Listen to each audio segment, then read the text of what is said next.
So I've come up with a joke, and I want to go in this video about toxic relationships.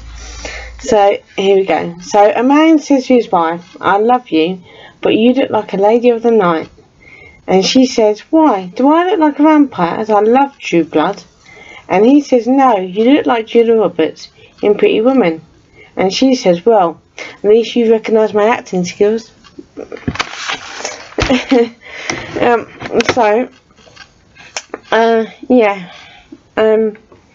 If I start having a pop at you about the way you dress, and and that about being a lady of the night. Sometimes we just want to glam up, and there's nothing wrong with that. And if they start making a fuss over it, then it's time to tell them to bugger off.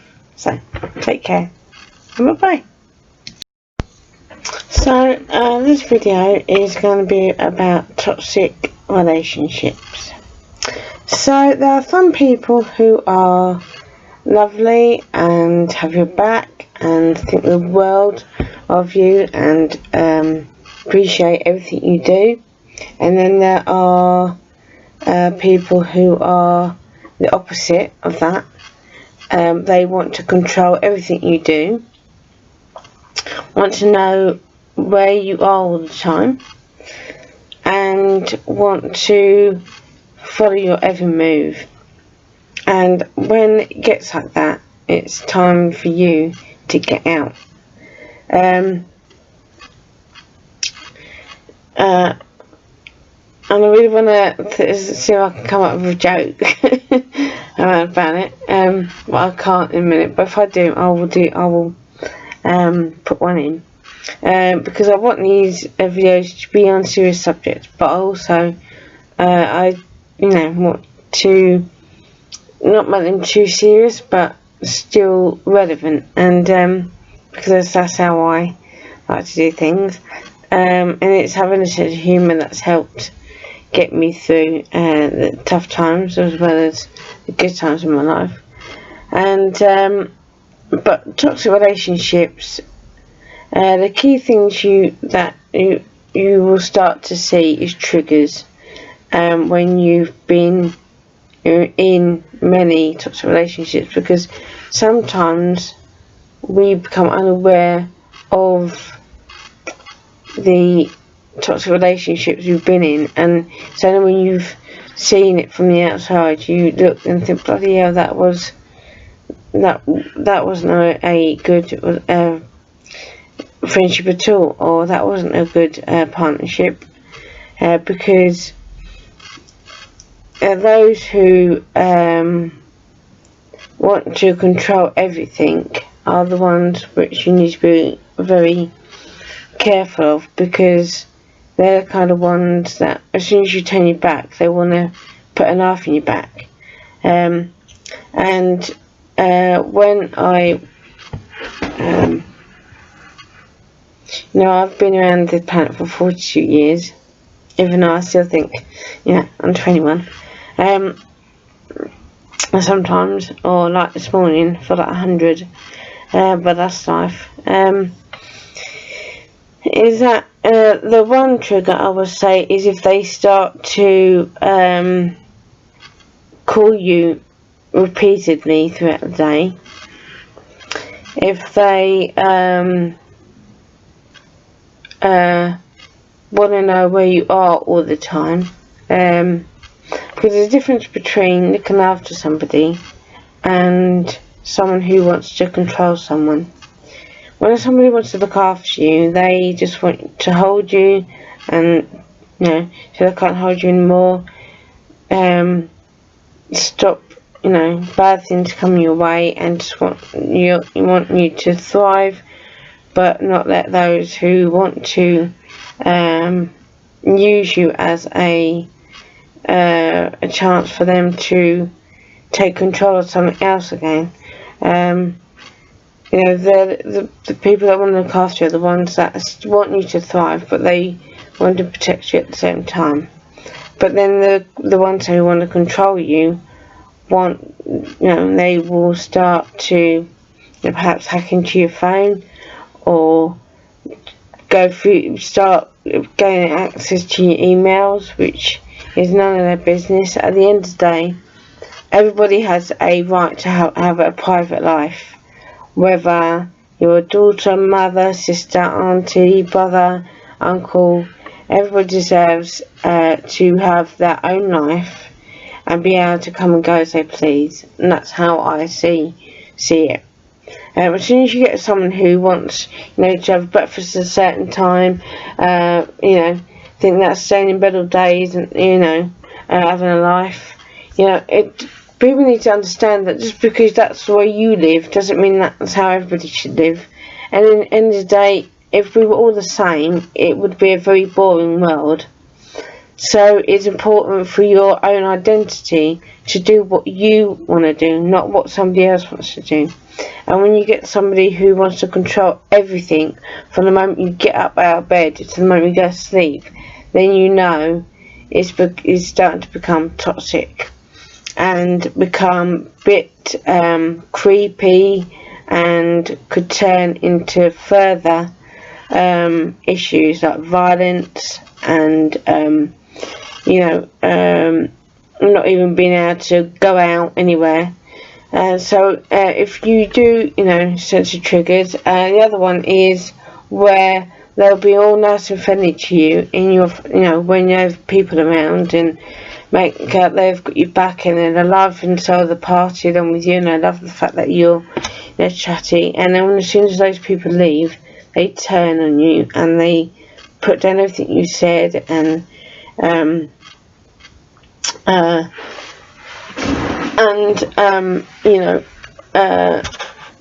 criticize you for everything you do, or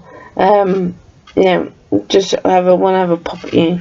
And that's another trigger, is if they're different towards you when there's people around you, other people around you, and when there's no other people around you and you've got nowhere else to go.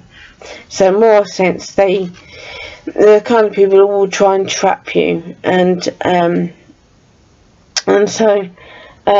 other thing is, another trigger I would say, is when they start to question what you wear, start to have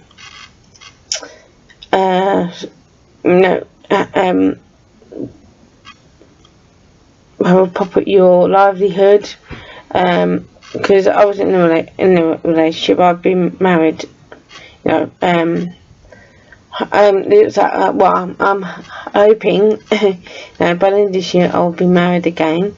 I'm not going to say too much on that, but I am in a new relationship, even though there are people that going to question that, because that's another thing. You'll also find that they will not believe or anything you say, and they will literally try and shut you down because they don't want you to have a life of your own, and they want to control every aspect of your life. That is toxic relationships, and you need to get out, basically, and to stop it and to defend yourself. Everybody has rights to defend themselves, especially in a toxic relationship, and it means that you need to get out of that relationship before it gets even worse. So another trigger is when they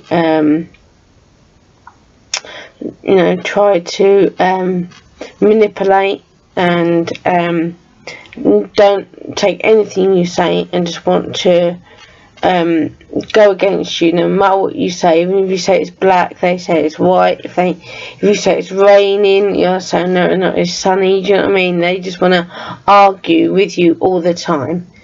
My dad could be like that sometimes, because he would, if he had a drink, sometimes he'd be very argumentative. But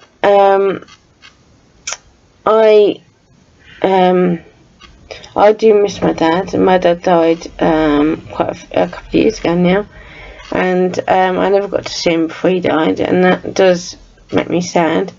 But because of certain issues, we drifted apart, and And I don't say with my dad it was a toxic relationship as such. My dad always protected me, and the one thing that I treasure is the fact that he said to me one day because I used to do ballroom and disco dancing, and I was going to every single class, and there was one thing I really wanted, and it was to win the highest marks, and I really wanted to win it. It was something that I knew I could achieve, and so I went to every single lesson.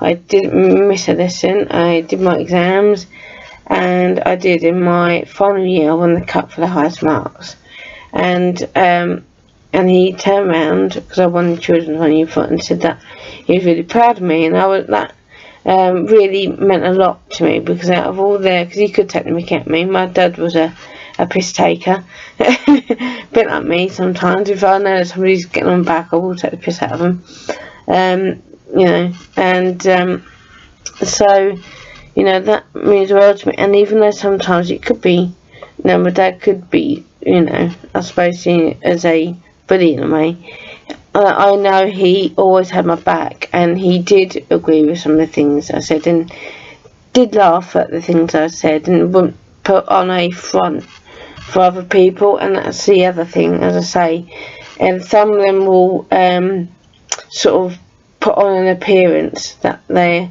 love the fact that you're outgoing, and they love the fact that, you know, you've got lots of friends, and then they demolish you once those people are gone, and that is a major trigger of a toxic or potential toxic relationship. Another thing is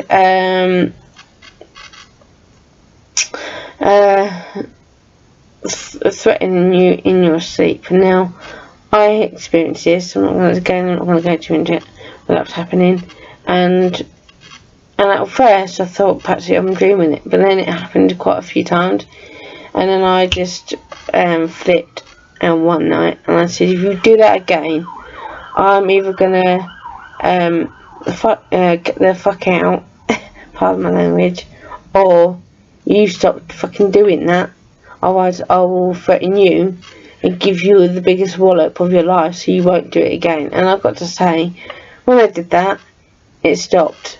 So, you know, that's another thing, threatening you. If they start to threaten you in any way, shape or form, that is another sign of that you're in a toxic relationship that could potentially go further into controlling, physical violence, not letting you go out of the house, imprisonment.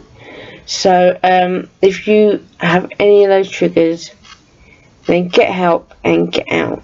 I know it's easy said and done, but you know, toxic relationships are toxic, which means that they will just bring you down, knock your confidence. You can even become suicidal, and no one has the right to make someone else feel that way, and they are the people that need to be kept away from. And if you want things to change in your life, then toxic relationships is one area that you need to get away from, and that will help you to have a better well-being and have a better year and a better life. So anyway, so that's the top of this video. If you have any questions, then please comment below. This will be on my site, everyonecanbuildacastle.com, and also I'm uploading these videos to create a online course as well. But if you do want to pay for the online course that I'm putting together, then you can watch these videos for free on my blog site, because I've also got a blog network site, which is carriesblognetwork.squarespace.com. And yeah, if you've got any questions or things that you would like to ask me, then comment below, and I'm happy to do that. And many thanks for listening. Take care. Bye.